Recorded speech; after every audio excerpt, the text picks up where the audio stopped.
aussi. J'ai assisté.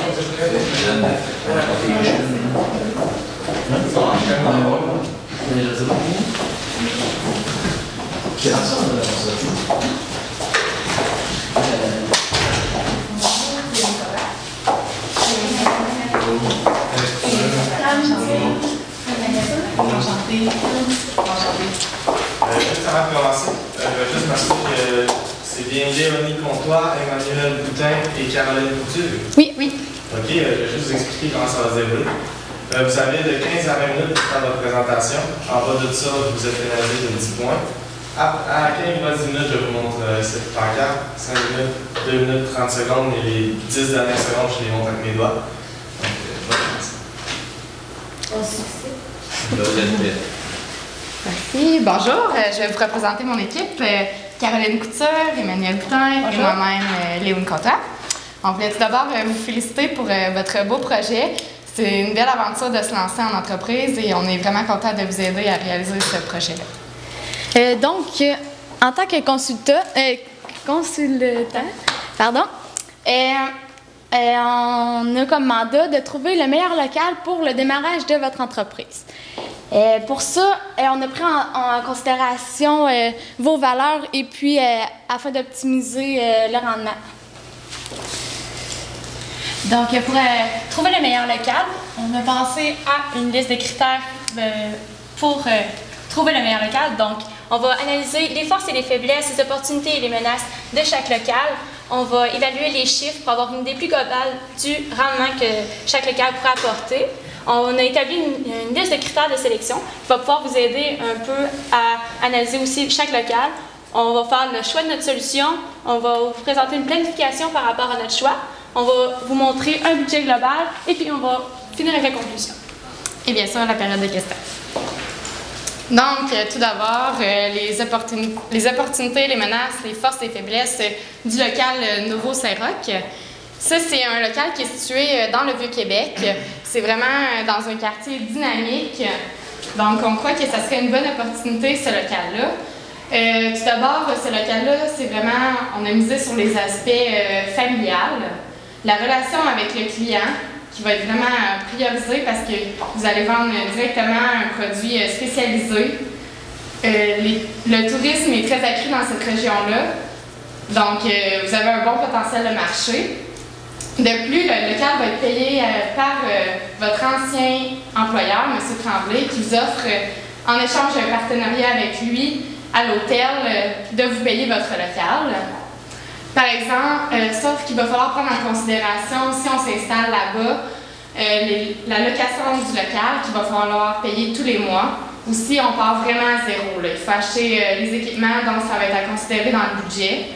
Ensuite, il faut assurer la livraison à l'hôtel à tous les matins de la pâtisserie qu'on fait par rapport à l'entente qu'on a avec M.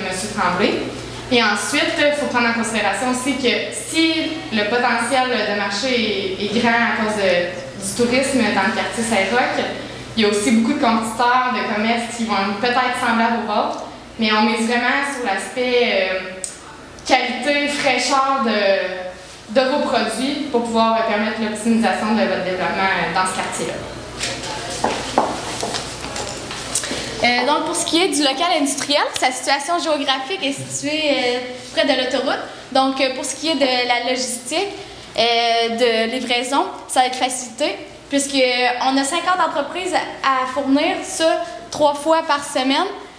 Donc, c'est important qu'on ait un circuit bien établi puis qu'on réponde bien à la demande du client puis qu'il soit satisfait. Également, en prenant ce choix de local, on a une augmentation du volume de production. Ce qui est avantageux d'un certain sens, mais d'un certain sens non, puisqu'on va devoir, dans le fond, on va être plus industriel.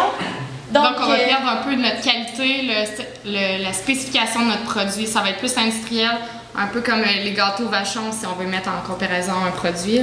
Exactement. Merci, Léonie. Ce qui est avantageux aussi en choisissant ce local-là, c'est que l'équipement est déjà en place. Donc, on a ça de moins à s'occuper.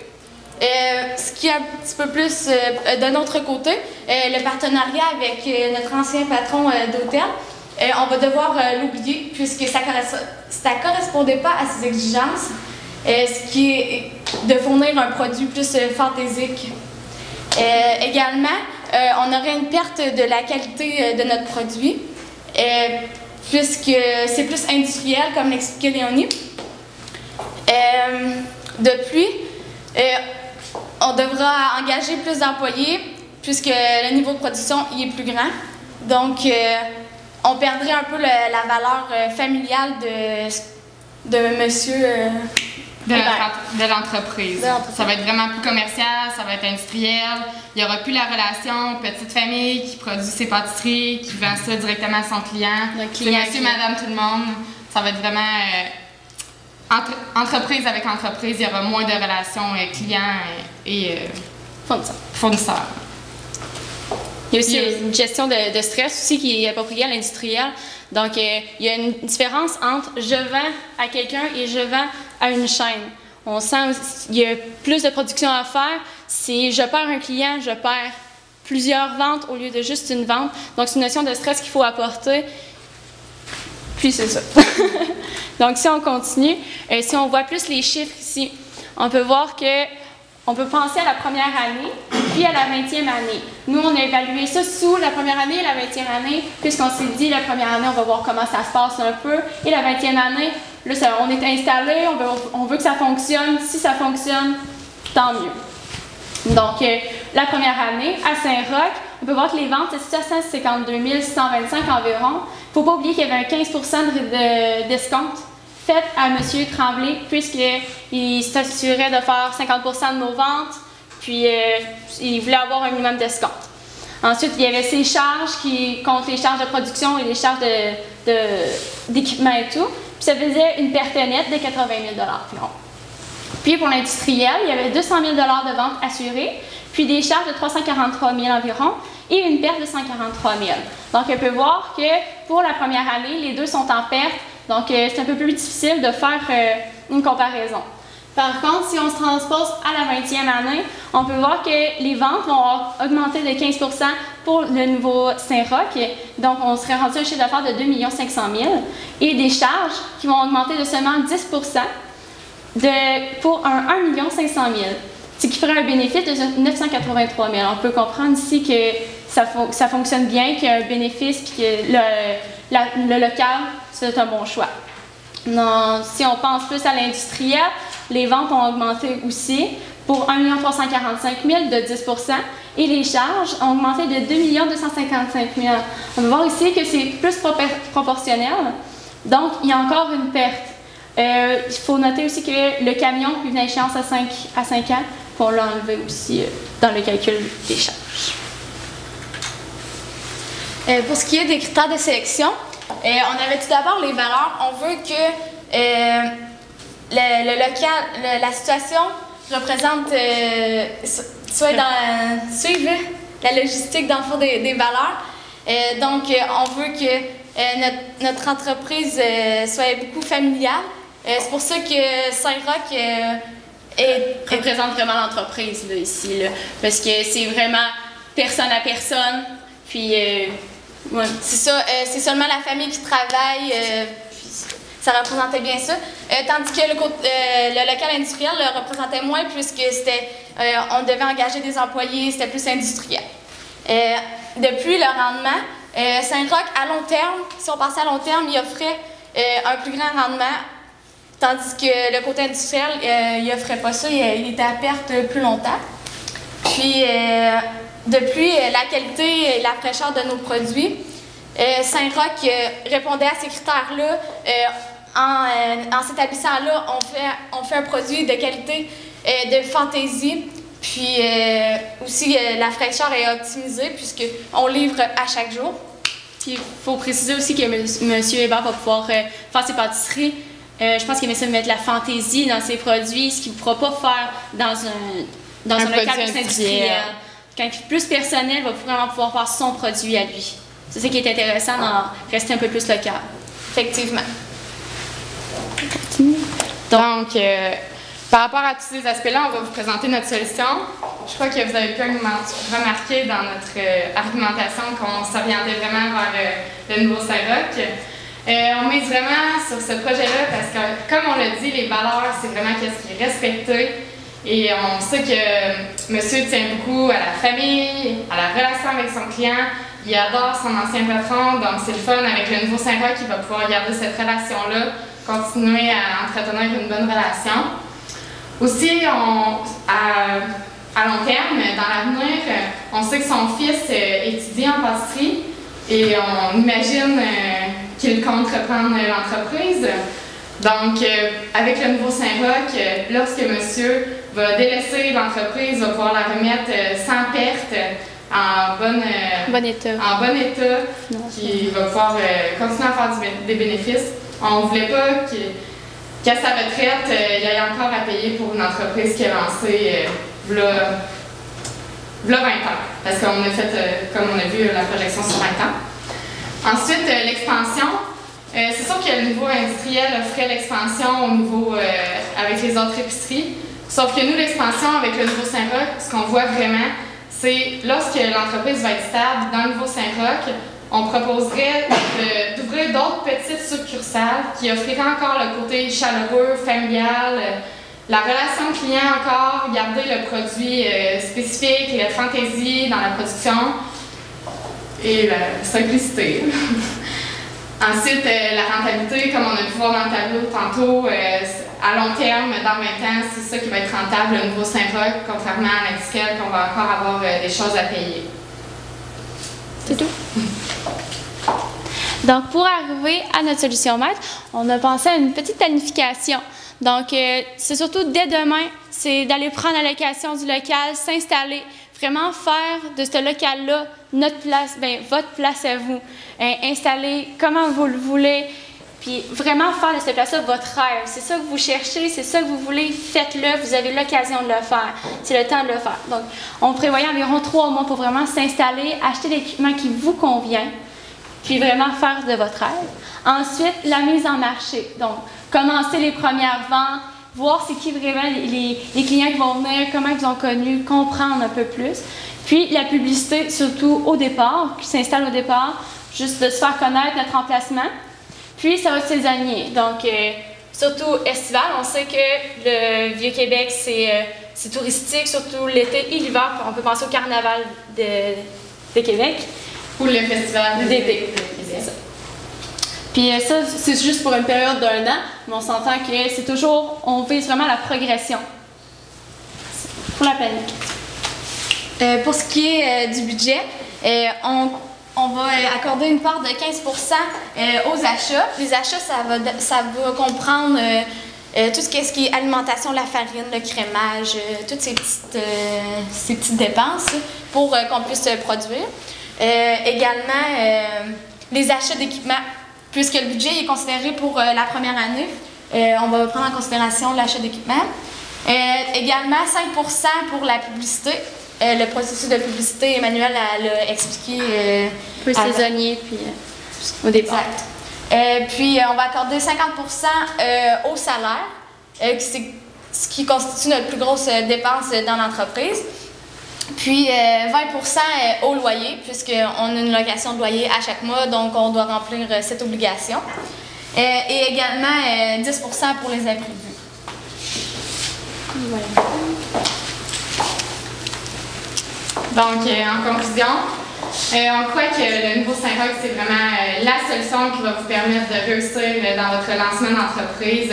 Ça répond à vos besoins, l'aspect familial, comme on a toujours dit, la relation avec le client, garder votre produit, ça va être local, ça va être chaleureux. Continuez à garder la relation avec votre ancien patron. On croit que c'est vraiment la meilleure solution pour réaliser votre Ça va rêve. vous permettre, je pense, surtout de continuer à vous amuser dans ce que vous faites, à pouvoir vraiment participer au complet au processus de la création de votre pâtisserie, de vraiment faire vos créations, d'être plus personnel, de plus vous divertir, puis de vous amuser, puis vraiment vivre votre rêve pour le voir. Je pense que vous allez plus le sentir si vous le faites que si vous le regardez faire par vos employés. Vous allez plus le sentir. Je pense que c'est ça que vous recherchiez. Puis en plus, c'est le fun parce que votre fils va pouvoir continuer dans cette lignée-là avec sa petite famille, va pouvoir continuer à réaliser votre rêve à travers votre partie. Vous allez pouvoir partir dans l'entreprise en vous disant que vous avez réalisé votre rêve, votre fils le continue. Puis je pense que c'est vraiment les valeurs qui vous représentent, c'est vraiment ce que vous recherchez. Puis je pense que ce serait ce qui serait le plus adéquat. Combien de mieux? Ouais. Voilà. Est-ce que vous avez des questions? Merci pour votre présentation. Merci beaucoup.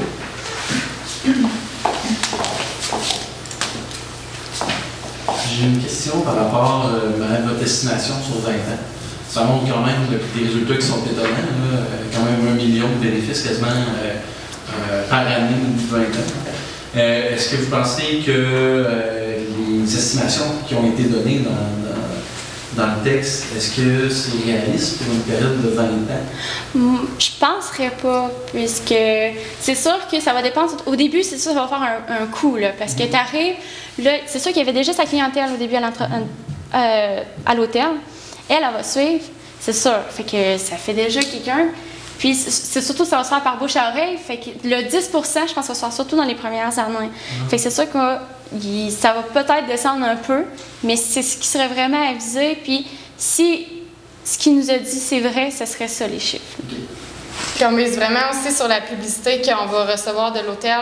Tu sais, on veut faire du référencement, donner des cartes d'affaires quand les gens viennent acheter à l'hôtel, qui aillent en tête qu'on a une autre succursale ailleurs, qu'on n'offre pas juste nos produits dans l'hôtel. OK. Dans le fond, on a fait une analyse sur 20 ans, on est rentable, mais c'est sûr que c'est long. Est-ce que vous avez déterminé le moment de rentabilité pour le nouveau Saint-Roch? Non, Ça arrive à zéro. C'est la deuxième année. Non.